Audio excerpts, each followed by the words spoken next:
Do you have a website, an external presence, employees, an office? Any of these things can be compromised and attacked. How are you defending these assets? Have you penetration tested these public assets? Start 2017 by taking a proactive approach to securing your vulnerable areas. Black Hills Information Security has been helping companies find their weaknesses since 2008. Email consulting@blackhillsinfosec.com and see how they can help you sleep better at night. Well, welcome back. Welcome back, everyone, to Startup Security Weekly. We are going to talk about articles on leadership, innovation, and startup success. I guess I should explain the bag here. I don't know, Michael, if you noticed it. It looked like a big bag of something. It's actually cigars that I left on set by accident. I was doing a little humidor cleaning before the show, so a bag of cigars. Anyway. So I read this first article, Michael, as the Code of Harambe, the best rule to manage risk. And I realized it wasn't Harambe, like the ape or the whatever it was that was in controversy last year or whatever. Yeah. Right. No, it's Hammurabi. Here's why I like this. First of all, this is on Farnham Street, and I think Shane is changing the name of it this year. I stumbled across this a couple years ago, and really love the stuff. Shane's one of those people who's really fascinated about life, and he reads books, he talks to people, then distills it down and gives you the best pieces to it. And it's fantastic. And I don't know if we get to focus on him so much in this, but he did one on talking about managing risk. And there are a couple pieces in this I wanted to point out. So he kind of goes into what the code was. And it was basically where they kind of focused on it was if you're a house builder and you build a house and the house collapses, they'll come kill you. So seems a little extreme. And as he points out in the article, we don't know what the state of house building was before that. We don't know how often they enforced it, but there was a code. There was a way that things work. Now, if we go to modern times, one of the things that they pointed out that I thought that was really interesting in this was that there are three concepts: reciprocity, accountability, and incentives. And when we break this down, right, the reciprocity is and the accountability kind of work together. It's the incentives that were interesting to me, because this is a discussion we've had in security for a really long time. And what I typically see happening, Paul, is somebody will put in a control. So I don't mean regulations necessarily. I just take it to your organization, any enterprise, you put a control in. Does it usually work the way you think it will? And oftentimes the answer is sorry, not even close. Right? Yeah, people choke because they're like, no, it doesn't work at all. It's so, but a lot of times then the answer is, well, because people are stupid. So you know what you need, right? You need more controls. And what this is talking about is, well, hold on, no. What are the incentives? What are the incentives that you put? Do people have skin in the game? Obviously, death is pretty extreme. But what we start looking at here is what happens on the other side of this is if you don't. So if I've got a financial system today that rewards you taking a risk, doesn't punish you, if that doesn't turn out well, then okay, fine. You'll do whatever you want. In fact, I've almost sensitized you to taking risks. I've talked about this across our network for the last couple of years, a couple of different times, where I always point out, just because you've got some sort of a code or a process or a policy in place doesn't mean it's going to get you the outcome you want. You got to go look at how people act on the systems, right? So a throwback to my training and stuff I did early on. So here's the part that I liked about it. It talked about the asymmetric incentives. And that what happens a lot of times now is that it encourages risk, but it overlooks the mistakes. But what I was going to point out is you can do that the other way in a manner that's not debilitating, right?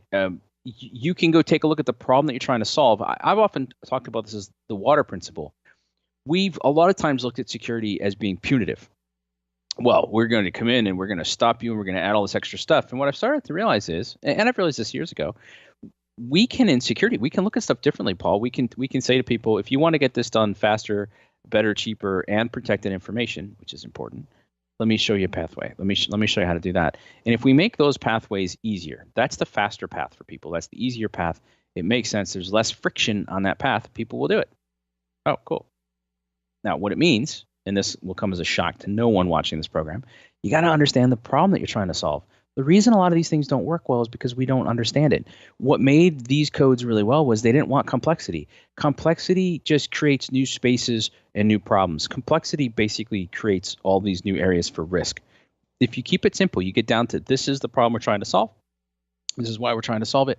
let's look at incentives, let's look at actions, let's look at process, let's look at those different types of things, you tend to get a lot further. So Michael, I thought it was interesting. It's a good read. It's a fun read. When I was the entire time you were describing that, I was thinking of parallels to software security and DevOps. And I think that the one point I want to pull out that I think is the most prolific is that when you look at a DevOps process versus a traditional software development lifecycle, one of the major points of benefit that I see in DevOps is removing friction, as you talked about. Yep. Right? And so you're removing friction between dev and QA, you're removing friction between development and operations, you're removing friction between security and development. Really, that's one of the major foundational things that the DevOps process is achieving. And now, when you come onto that, now you've got something that is more resilient, it's more secure, and it benefits the business in a much, much bigger way because you're able to adapt more quickly to changes and get new features out that are serving your customers, which is helping your business. So for me, that article really kind of highlighted some of those things that we'll be talking about in a new show that we're planning on producing called Application Security Weekly. Yeah, and if you think about it too, when you talk about DevOps there, when you have that accountability and you have those incentives aligned, they do really well. What's interesting is a lot of the stuff that I've done around Straight Talk, you would instinctively say, well, we don't need that in DevOps. We're really good. Yeah, then you go talk to the people in DevOps and they say, okay, our team, we're pretty good because we're doing our stand-ups or our scrums on a pretty regular basis. But we don't know how to communicate to the other people, or other people don't know how to communicate to us. Right. And so it's interesting because you point that out because, and I think that's going to be the opportunity for security and DevOps in general is how do you get that working in the rest of the organization? When you do, oh yeah, it's absolutely fantastic. I like it. Oh, and so creating defining moments for your customers, I think it almost relates back to our headphone discussion. I want a defining moment when I make a purchase in something that I love, like headphones. There has to be some kind of defining moment. And I think when I think back in my career in security, when I've successfully implemented a product, or any kind of project, whether it's open source or just a new process, there's that defining moment where it actually works, the first time, and there's value being recognized from it. That for me is a defining moment. I'm not sure what your take on the article was, but is that one way you would describe a defining moment? Is you've achieved some value from that, or derived some value from that? Yeah, absolutely. So this is a pretty good review of Chip and Dan Heath's new book. So if you're familiar with them, they wrote Made to Stick, and I'm drawing a blank, but I think this is their fourth book. And it was kind of funny at one point. I said, look, it's formulaic, but man, they tell a good story. And I think they do. I think they do a really good job. And what they said was, in fact, here's where they started. Let me ask you, just instinctively, Paul, if you're the CEO of a company, and you are, do you think you should spend money making your, let's say you ask people on a scale of 1 to 7, how happy are they with your company? And 1 is bad, I'm never going to come back. And 7 is, I love you, I tell everybody about you. Should you spend money on the people at 1, 2, and 3, or at 4, 5, and 6? Where do you think you get the best return? 4, 5, and 6 to get them all to 7. There you go. That's why you were a CEO. A lot of people say, well, no, I don't want anybody saying bad things about us. I'll go focus money on them. You get like a 9 to 10 time return on getting people that already like you to freaking love you. And so what they said is, okay, well, these are these defining moments. Are you somehow changing their lives, or are you building them as a lifelong customer? Now, I'll tell you some stuff here that's kind of interesting about it, and it's fascinating to me because it's talking about headphones. When you have 4 kids, I definitely buy in the lower end of the spectrum on headphones. I look at things like, are you durable? Are my children going to destroy it? How long will it last? What colors do you come in? Because with 4, everybody wants their own color. So we had a pair of headphones we bought 2 years ago, maybe a year, I don't know, some period of time. And it was just a small plastic piece popped off. So Trisha called the company and said, hey, I got 4 kids. We love your stuff. They're kind of brokenhearted. I'm sure one of my kids stepped on it, and I'm really sorry. The earphones, all that stuff, all works. It's just this plastic holder piece. Oh yeah, sure, no problem. We'll send you one. No questions asked. What's your address? A couple days later, shows up in the mail. It's not just the little piece, Paul. It's a whole brand new. Look, be fair. It's injected molded plastic. She was thrilled. Yeah, I bought headphones for my kids, and I read similar stories about the company that I bought from. And my kids have had them for a few months now, and it's going great. They're Little Gadgets Untangled Pro was the ones that I bought. They're wireless. One of the Bluetooth ones I have were headphones. Little Gadgets. It's funny. I don't remember which ones I got, but yeah. We got Little Gadgets. And so that'd be my, and I did a lot of research to find headphones for my kids, largely because I was just tired of hearing their iPads, play all the time. And it doesn't matter what they're doing. I mean, we're actually just talking this week, Michael, about focusing your children on doing educational things on their electronic devices, and structuring in some game time, factoring gaming time and playtime as well. And my wife, I think, gets frustrated because they're zoning out on their headphones. I'm like, no, that's okay. It's okay. Like they should be able to do that, I think. But for me, it was largely the annoyance factor.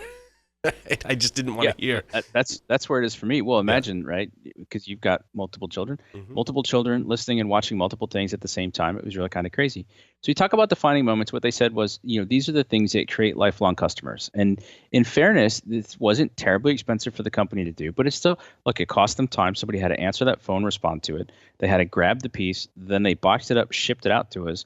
I mean, it wasn't free for them to be able to do that, but it definitely tipped us in their favor. We've talked about it. We've been excited about it. So what Chip and Dan Heath figured out was there are 4 elements for your positive moments: elevation, insight, pride, and connection. Elevation, is somebody better as a result? Did you give them an insight? Did they gain an insight? Can they take pride, or did they establish a deeper connection? And what they said was, look, if you have all 4, that's a home run. If you just have 1 or 2, okay, cool. But, keep looking for it. And they've got some good examples about like redesigning an MRI or looking at the experience. Here's again why I think this matters. You're a startup. You've really got to think about it. Apple does this pretty well in terms of their unboxing. And by the way, everybody does that now. Every tech thing I've bought in the last couple of years, there's some unboxing, on unveiling, and unwrapping to it, right? They thought that through. Those are nice little touches. So think about this then. If you're a startup, if you're a security vendor, or if you're in the enterprise, who are your customers? Who you're interacting with? Is it's those security people, or have you created these things that make them better? Or are they excited when you're there? Are you giving them insights? Are you supporting them? Are they taking pride in it? Or are you the person who's always telling them how they're wrong and how they're stupid and how they're just making your life miserable hell? Because nobody wants to be around that. And so the point was, you can engineer it. If you understand the principles, it takes a little bit of time and obviously practice, but you can do that. And I think in security, that is so important right now, because when people do that and they make over the change, right? Think about 2-factor authentication. If that's confusing and a pain in the ass, they're going to hate it. But what happens if it worked kind of well and there was somebody there to answer their questions and help them? And now as a result, they feel a lot better and they feel more protected and they understand it. And that security team is the team that helped them do that. It's a improvement in the right direction. Every senior executive needs a side hustle. Yeah, it's interesting. This got pitched to me before I pulled it out of this. So this is one of the Harvard Business Review articles. It's actually been pitched to me as a potential guest and a topic for 2018. Actually, It was pitched for 2017, but we'll push them the next year, and I'm going to go take care of that. The argument is, and I'm going to add their argument into this one, and then we'll bring somebody on to talk about it. In the article, they list out 5 reasons that include learning. You build your network, you can build some income. And they said it could be things like speaking. It could be things like consulting, writing a book, doing different types of stuff, or the like. But I see it even better. What I like looking at it, and I think this is the angle that got pitched to us, was you're going to learn what it's really like. So if you take on a side project coding, we can talk about coding, Paul. But if someone's paid you money and you have to go deliver something successfully, it's different approach, totally different stakes. And so what I learned about it was you can get new insights, new perceptions. And you and I have talked all year about, well, how do you sell? How do you market? How do you grow your brand? How do you figure those things out? And what I like about a side hustle is you don't have to do anything crazy. It doesn't have to be expensive. It doesn't have to replace your income. But the minute you, as a security professional, even as a startup leader, if you start figuring out how to do some of these other jobs, you have such a different insight to the people doing them. You have something you can talk about, maybe somebody you can ask questions of, and they're happy to teach you and to learn with you about it. And I think if you want to be a successful leader, right? Because to me, leadership's about elevating the people around you. Well, go figure out what their job is like. And if you do it as a side hustle, you got some real skin in the game. It's not the old Paul, I'd like to shadow you for a day and see what you're doing. You're gonna go figure it out. So I like it. The downside, of course, is there's only so much time in a day. Yeah, and you have to be selective about and this is really about managing your career, and we'll put it in the context of information security. And I truly think that there's two levels to this. I think we're talking about the slightly more advanced level where you've got some skin in the game in your side hustle, right? So I look at Docker as an example. I started messing around with Docker in kind of like a developed test environment, or maybe you're messing around with some technology at home. And like you said, Michael, you don't have a whole lot of skin in the game. And it's not, don't discourage people from doing that, right? That's not what I'm saying. You should do that to kind of get your feet wet. But you gain a much deeper understanding and can really look at it from a different perspective if you got a little more skin in the game. So you're taking a production environment and you're putting it in Docker. And that was the progression that I made, and something that I identified that I wanted to learn, just personally because I wanted to learn it, and because I think it's very strategic to the information security industry, which we're a part of, and very much educating the security community. So that's kind of an example, and I think the point of that is that there's like two phases that I see people do. They'll do some things as kind of a hobby, and then they'll do things in more of a kind of production manner too, and those can kind of flow between each other. I think Ed Scotus did a great job of tinkering in his office to turning his office into a production environment to experiment with IoT technologies. And I think that gave Ed some really fantastic insights into that. And he kind of did it in phases. Like he is on like version 2, which is much more of a production. And then he's taken that and built that into some of the aspects of his business. And it's also a plug for the Holiday Hack Challenge, which we talked about last night, which if you're looking to do some career advancement or get involved with something where you have skin in the game, because it actually is a game, and you can play the game and play to win, or you can just play to learn. So even in that respect, there's two different things. So you can go to holidayhackchallenge.com and participate in something and further your career and figure out a hacking challenge. And you can take your time doing that, and you're not really going to submit your answers as a contestant, or you can take it a little more seriously and submit your answers to Ed and his team. And I think the top prize is a free SANS class. So, which is not insignificant. That's actually a pretty cool prize. Yeah. So I like it. I think there's I think there's something to be gained from it, and we like it. All right, so let's talk about lame PowerPoint and some different apps. I'll tell you why I grabbed it. Anytime you tell me to ditch PowerPoint, I'll go pay attention. Mm-hmm. You tell me to use an app, you're, in all fairness, probably going to get an eye roll from me. But okay, I went and took a look at it. What kind of captured my attention was this is the company called 53. And when the iPads debuted, 53 was the rage. And my kids liked it, and I've got some artists in the family, and they really loved playing with it. And then it kind of faded away. And so this came up, and what they said was, well, we pivoted. And I thought that was really kind of interesting because, to be fair, I hadn't heard much about them. And I know that they had tried a couple different things, and they created a pencil, which basically competed directly with the Apple Pencil, right? And so, all right, none of it worked. And they said, well, we went back and we asked people, well, how were they using it? And it turned out most people were using paper to sketch something out and then share it internally. And they went, oh, well, that's interesting. And so then they created this new thing. And so they have paper, which is their original product. You can use it for making. And then they have paste, which is what you can use for showing. And I thought that's really cool. I don't know if we eat paste in school anymore, but it was good times for me when I was there. And so I just thought, okay, that's kind of neat. Now, to be fair, I downloaded paper again, and I feel like I maybe downloaded paste, but to really get value out of it, like you've got to have a team, and the team's got to collaborate on it. I was like, well, okay, cool. Well, all right. It didn't work for me, but what I liked about it instead was the two parts, that somebody pivoting and looking at it differently, and then somebody saying, all right, you can do these things when you need to communicate, and how often are you communicating with your team and sketching something out? I will tell you what I have done. Use a different product. What I used to do, Paul, I was notorious for, I would just carry an 8.5 by 11 pad of paper with me.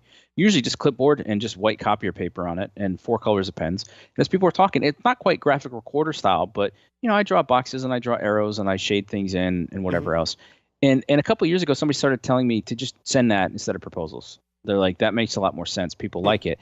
And I never really figured out how to recreate that. And there's an app now that I use. I do almost all my note taking now digitally.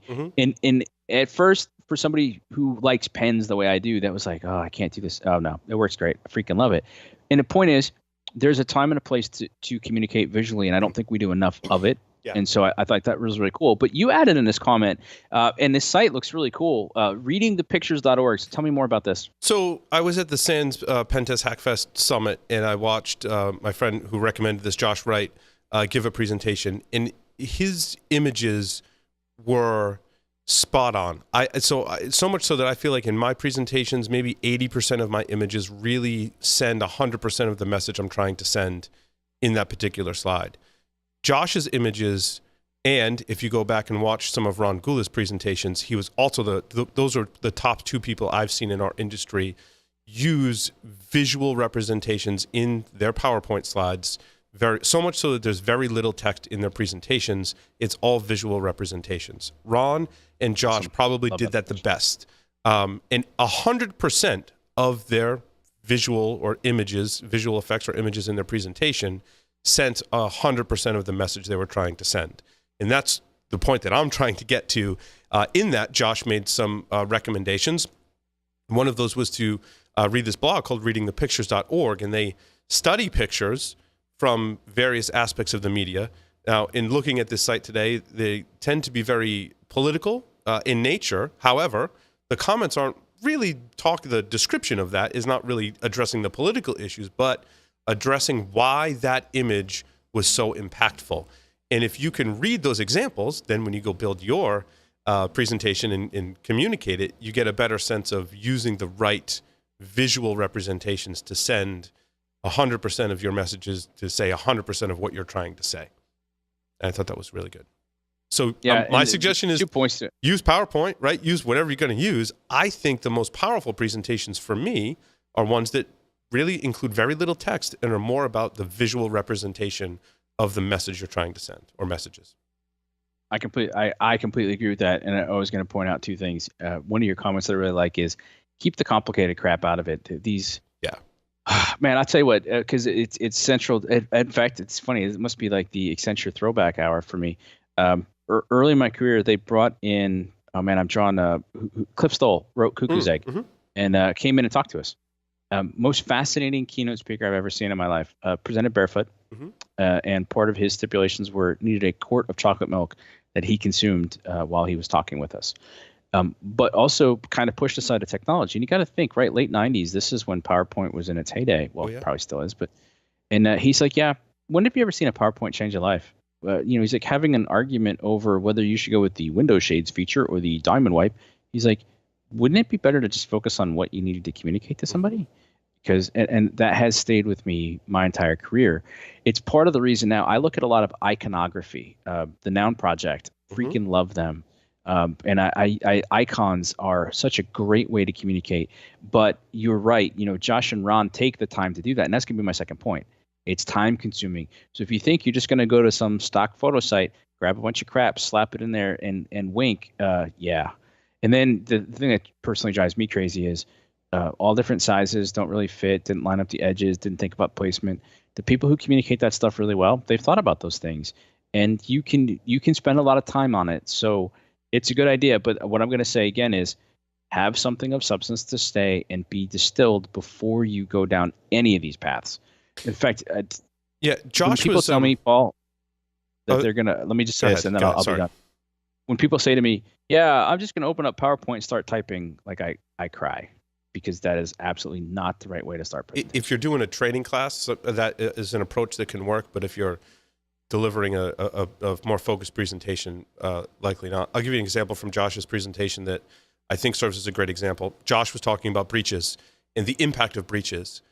And he went through a couple of breaches, and then he said, the one that really, struck me was, and he put the image up, and if you know the Ashley Madison logo, that took up the entire slide. And, their logo with the woman with the, hushing finger thing, like that's a very prolific image, and it sticks with you. And, backed up his point where he made a joke, like, hey, that was like a really bad, breach, and, he outed these people, and it was humorous in his presentation, but very impactful in the way that he presented that in his slides, such that he didn't need text. All he just needed was the Ashley Madison logo to fill the screen, and instantly everyone got exactly what it backed up his point 100%. Solid. So That's really visual imagery thoughtful. is great. That's yeah. What a great way to do it. All right, last story of the week. We'll touch it quick. Just said have an internal communications plan. I put this up because I thought it was interesting, and I think it's worth mentioning. Communication overall gets. I mean, people say, "Well, we think about it externally." No, I can tell you consistently. I run into people who don't. We have this myth, Paul, that because we know how to talk, we must know how to communicate, and it persists. We end up saying a lot of things. We generate a lot of noise, and it takes a little bit of thought in order to execute. Where we put the thought then is how do we communicate to our customers or to our clients or to the marketplace? And the problem, of course, then is that when you don't figure it out internally, you end up creating a lot of friction. So all I wanted to point out was this is definitely designed for startups and small businesses. This is really essential. I do a lot of this work with security teams right now, and it's great. I mean, it's you can make a change in a short period of time, which is really cool. Here's a couple things that I thought were really kind of interesting.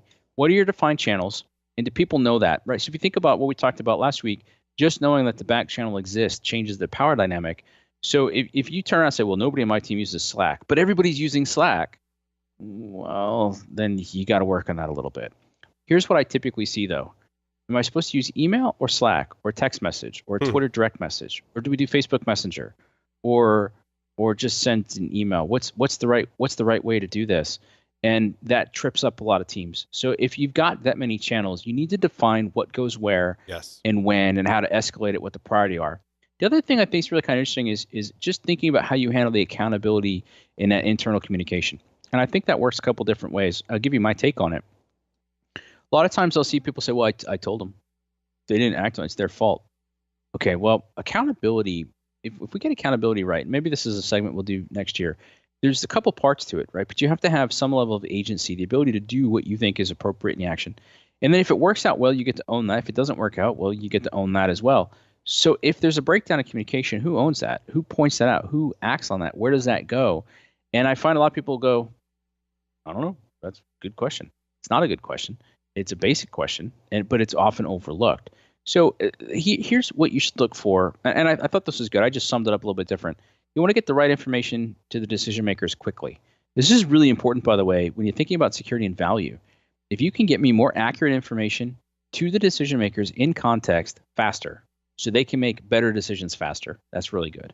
You want to encourage that accountability, and you just need to clarify that process for everybody. I think we have probably oversimplified it, but I think it's important. Thoughts on it, Paul? I think that when I think about this, one aspect, and this is just one aspect of it, right, that I think of are there's two different types of communication when I look at certain aspects of the business, right? There's communication that should serve as an awareness or invoke an emotional response, and that's it. It's just for people to consume. There are communications that I think you were speaking to, Michael, where I need to communicate something and someone needs to take an action. Someone needs to take an action based on that communication. It needs to be inside of a process. And like we've said on the last couple of shows, be probably outside of email and outside of Excel. And you know, that hits what we're talking about here, you know, in our communications process at Security Weekly and the other organizations' offensive countermeasures, right? But that's kind of recently where I've kind of made this epiphany that certain communications are just to invoke an emotional response and communicate an awareness of something. Other communications are if someone needs to take an action, we need to be able to track that action in most cases in the system. Point. So that'd be my takeaway. Or what happened in a meeting, or something else I see a lot of teams is, well, I went to this conference and it was great. Did you take notes? Yes. Did you circulate your notes? No. Did you think about them? Oh, that's a good idea. Okay, well, is there a consistent way to do it? No. Where would you stick them? I don't know. Wow, guys, if you've got a team and you're going a lot of different places, there's a lot of opportunities to really increase the robustness of your team through those different types of things. So anyway, stuff to think about, and we'll do more of that in the coming year. Let's move to the kind of updates for the week. There's a couple, and I actually tried to get I tried to order them, and then somehow I apparently cut and pasted in a funny order here. First thing, because I keep talking about funding, so let me just be clear on this. If you're a startup, obviously the funding matters. But if you're not a startup, also the funding matters. You know, a lot of these websites, Paul, when you and I put this stuff up, you go look at it, they're celebrating that they got funded. You talk to a lot of the founders, they're excited about the funding. Why? Because what that's demonstrating to you is if somebody else who's very discerning in this process is giving you money in order to continue that operation, they're making a bet that you're going to return 5 to 10 times the value of their investment in the next 5 years or so.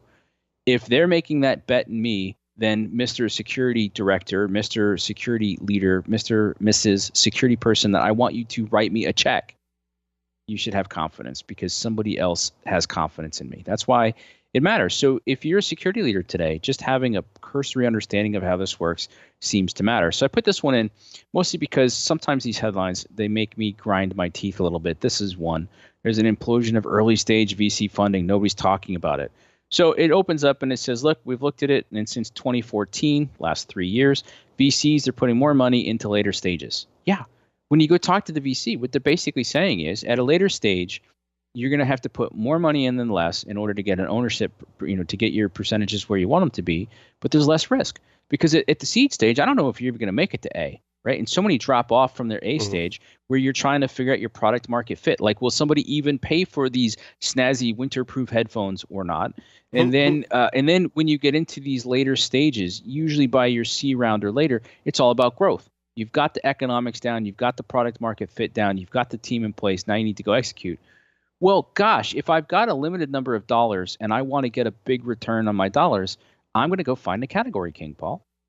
And I want to put my money on them. And if that means pushing them into a round faster so I can get into it, or making them open up another round but pouring bigger capital into it, I'm going to do it because that's the kind of exit I want. Now, the argument here is, we're all doomed, and this is going to be an impact, and we're screwed. But keep in mind, right? Over the last couple of weeks, what have we talked about? The pre-seed is the new seed, and by the time you get to your Series A, it's usually your fourth round of institutional investment. You have ICOs, the initial coin offerings. You've got people doing social data and people just doing data-driven analysis on stuff, and the economics of it all changing. So my argument to this is simple: stop worrying. Did it change? Absolutely. Is it going to change again? Yeah, absolutely. Is any of that bad? No, it's not an implosion. It's not an implosion of early stage VC funding. Because, by the way, go look at PE, private equity. The whole times are up. Their investments are up, right? It's the whole thing is as a system. The reason I'm bringing some of these things up is to say, if you're a startup today, there is plenty of capital available to you if you can define your problem right, if you can show that there's value, if you can do all these things we talk about here. And if you're in the enterprise today, that's how you get to make a change. You can go search out these companies that we're going to showcase and highlight. And by the way, these next couple that we mentioned, if you're using them, let us know how it's working. Let us know the ones you like. Let us know the ones that you think we should partner with and amplify out because you're thrilled with them. That's how these companies are going to make it to the next round of funding and get whatever their exits are. But when Paul and I look at this, this is how we get to make a difference in our industry and in our community. So that's. Did you have thoughts on that? I mean, I kind of ran with it. No, Sorry. I think you summed it up nicely. All right, so I put this in, and it's interesting because I looked it up this morning, and it's kind of shifted as the week goes on. So have you come across Gemalto before, Paul? I've heard of them before. In just reading their Owler profile, just to give people some insights, digital security company providing software applications, securing personal devices such as smart cards and tokens, and managed services. They compete with, I want to say Thales. I think it's Thales. That's Thales, yeah. Thales, yeah. Yeah. And so they make it's in the authentication space, for lack of a better term, right? One of their big businesses, actually, which is interesting. So Gemalto, when I got introduced to him a number of years ago, it was like doing tokenization and like smart card readers and stuff like that. But one of their big businesses is in like badges and creating badges for organizations and stuff like that. And so what's interesting is, so they're in the smart card business and they're in the identification business, and it's a pretty interesting business because a lot of times you're getting contracts with either huge organizations, you're getting contracts with nation states and whatever. So they're Franco-German, no, they're Franco-Dutch company. Dutch, yeah. And Atos is a French company, and Atos came in and said, well, hey, look, you guys are publicly traded, and we're going to make a friendly tender offer for $5 billion US. It was about 4.5 billion euros. And Gemalto actually said, well, we'll think about it. And they came back and said, yeah, no thanks. And so Atos came back and said, well, hold on, though. They have a really good cybersecurity business, And for us to grow, for them to grow, we need to combine forces. We need that level of consolidation. There's too much commodity in it. Cybersecurity is the place that the governments are looking at it. And so, no, we're not done talking. We're going to make another offer, and we're going to make another play at it that makes sense. And Gemalto, to their credit, said, "Well, cool. We'd sit and have a chat with them. Right. Like we're not interested, but we're cool." The reason I put that in is because, first of all, when I found it in the beginning of the week, I thought it was really interesting to me. And the second reason is, so pay attention. We're going to keep seeing this type of consolidation. And it's always interesting to me. There's a lot of the physical nature to what Gemalto does, but there's the cyber component to it as well. And actually, we got a question from one of our audience members about the use of cyber. Martin, stick with us. I'm going to get you an answer to that. We not today, but we're going to get you an answer to that.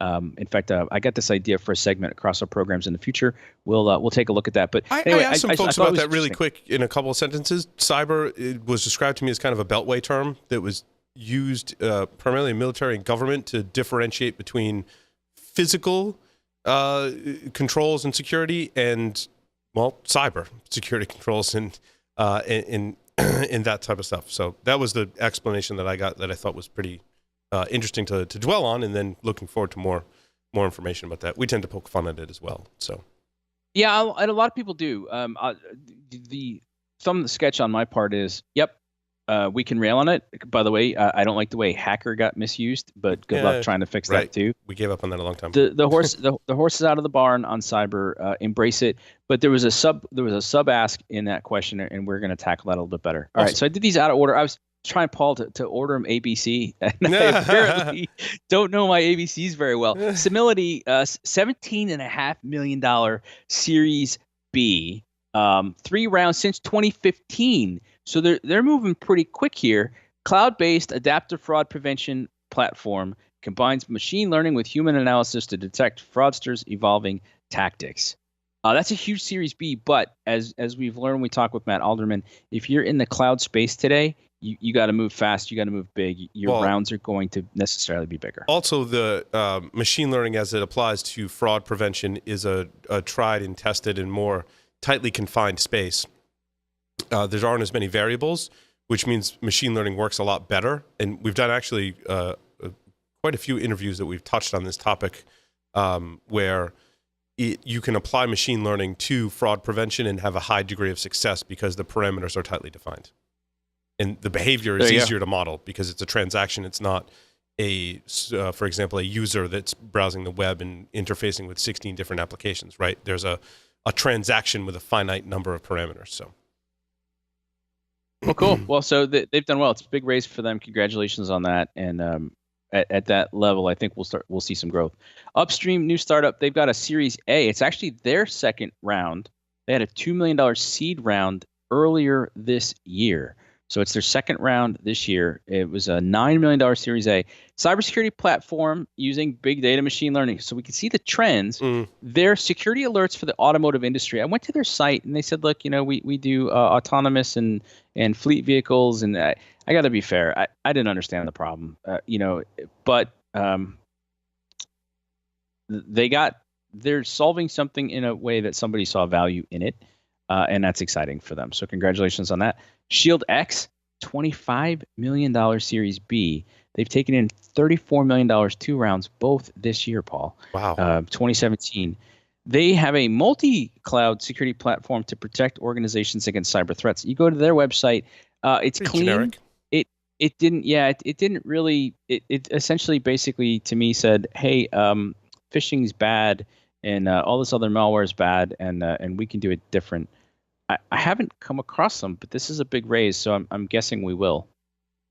Yeah, and they're listed as. Have you seen them? I have not, but they're listed as competing with SkyHigh, Cloud Passage, Netscope, Zscaler, Cipher Cloud, all of which are basically doing that multi-cloud security platform to protect against cyber threats. So it'd be interesting to see what their point of view is on that problem. Kind of a shame that doesn't come across on their website, because it should, especially if they're in that now somewhat crowded space. Well, yeah, I mean, we're tight on time, but if we look at it quick, stop pitting security against the cloud. Okay, like I don't get it. Like, It's a neat statement. They do it, by the way, at the bottom. They're a cool vendor from Gartner. I don't know what that means, but I know that matters to a lot of people. Menlo Security, $40 million Series C. So they're $85 million in funding. They've taken on 4 rounds. And they started, when I put these in, it's usually because it's notable. It's a $10 million Series A, $10.5 million, $25 million Series B in 2015. So here we are, 2017, so 2 years later, a $40 million Series C. Oddly enough, we just got one of our audience members sent a note about using Menlo to us, and I think it was good, but it was just the timing of it was kind of interesting. $40 million Series C, so that's some serious money. Taking a look at it, and they're also, hey, by the way, malware phishing's bad. We take it out. I haven't used Menlo. I haven't seen them. I haven't come across them, but this is a significant raise, and this tells me that they've got customers, they've got traction, their pricing works, it makes sense, and that Series C means time for us to grow. Now, what's interesting is you go to their press, it doesn't mention any of that. You know already, folks, that when they talk about those things, I get excited. We added somebody new to the board. We added board is usually, I don't care. We added somebody, into our executive team, or we're looking at sales, or we're looking at what it's cool. They didn't do it, but like I said, industry-wide things are good. So if you're using any of these and you're happy, let us know. If you're happy and you know it, clap your hands and send us an email. Otherwise, that's it. Isolation software is interesting, and I was curious what their take on it is.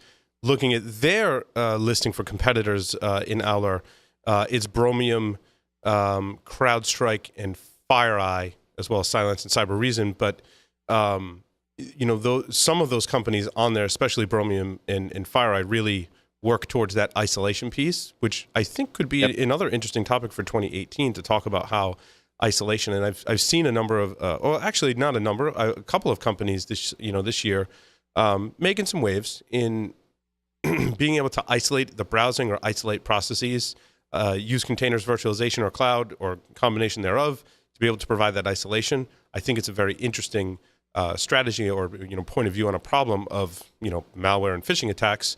And I'm curious to see how it develops. Certainly, I had not heard of Menlo and how advanced they are in it. Is certainly, if we judge it by their raises, they've got something really good going on. So, and it's gonna be interesting too.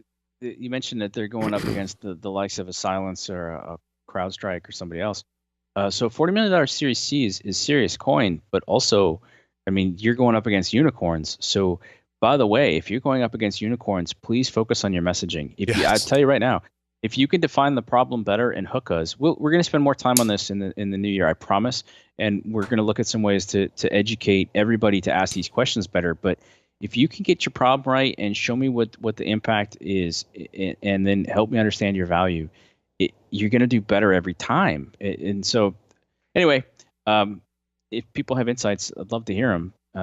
And they can look for more of this. So we got one more show this year, and then we'll be celebrating a new year. Excellent. We'll be talking to our friends from Kryptonite NXT next week. Be our featured guest. It'll be an interesting conversation about the problems they're solving and their point of view. So I'm anxious to have them on back on the show. I think we've had someone from Kryptonite NXT on the show before.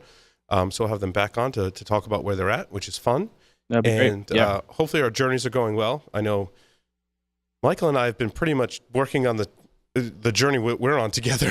It's been much of the focus. So, like I say, there's been a convergence, and I hope people stay tuned. But you'll see that we're both excited, and we've maybe said a little bit less of the we don't talk to each other. We've been talking to each other a lot, and that's good things coming. Do you want to talk a little bit about the naming stuff, Michael? To kind of just we probably should, right? I mean, the rule of thumb is there should be some changes. So we've been covering startups and pivots and changes and people listening to the marketplace. I think what we've decided is we're going to rename this program Business Security Weekly starting in 2018. And as Paul will tell you, there's a process, folks. So our intention is to change it. So what we're going to do is this. Are we still going to cover startups? Yeah, absolutely. Are we still going to cover innovation? Yeah. What we're finding as you talk to us and you're giving us the feedback is you're using this to figure out leadership. You're figuring this out for the communication and the innovation that we're desperate for.